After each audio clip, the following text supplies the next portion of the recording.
Imagine our planet transformed as sea levels drop by 1,000 meters. This drastic change would unveil hidden underwater geological formations and dramatically reshape the world map as we know it. Let's explore how this fascinating scenario would alter various regions across the globe. Welcome to Top 10 Records. Please like and subscribe to the channel. Australia would undergo a massive transformation. The northern part of the country would expand across the Timor Sea, merging with Indonesia to form a new, larger landmass.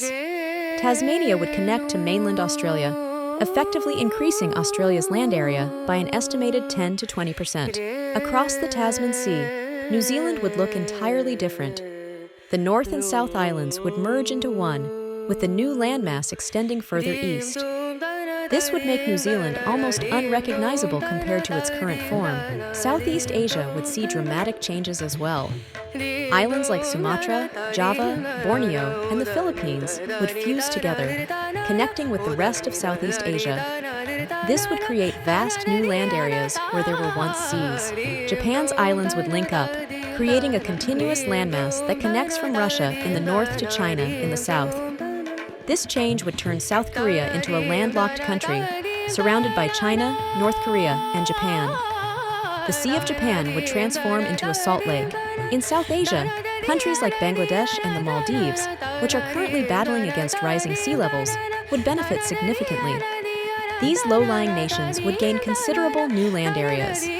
Sri Lanka would become physically connected to India, facilitating easier access for road vehicles and potentially boosting Sri Lanka's economy. Russia would gain an immense amount of new land.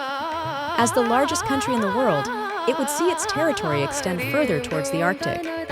This would open up many opportunities for oil and gas exploration, likely boosting Russia's economy significantly. The new land areas would span millions of square kilometers.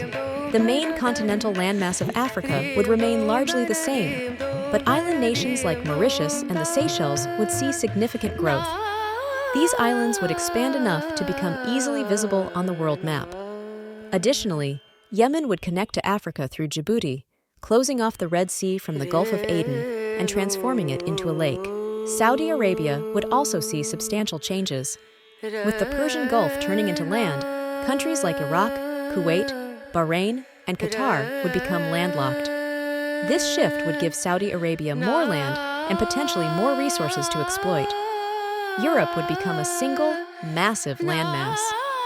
The disappearance of the North Sea, English Channel, and Baltic Sea would result in European countries merging together. The UK would connect with Ireland, and Scotland would link to the Faroe Islands, Iceland, Greenland, and eventually Canada, creating a land bridge between North America and Europe. This would make it possible to travel by land from one continent to another. The United States would see its east and southeast coasts become bulkier, with Florida connecting to the Bahamas and Cuba. This new land connection might not be well received by the Cuban government, given the possibility of land invasions from the U.S. Canada would experience a significant increase in size, potentially doubling its current land area. The Hudson Bay would vanish, and Canada would gain new land areas connecting to Greenland. In South America, Argentina would grow significantly, merging with the Falkland Islands. This expansion would change the geography of the southern part of the continent. This hypothetical scenario illustrates how drastically our world would change if sea levels dropped by 1,000 meters. The reshaping of continents and the creation of new land connections would transform global geography and geopolitical landscapes. Which country do you think would change shape the most? Share your thoughts in the comments below. And as always, thank you for watching.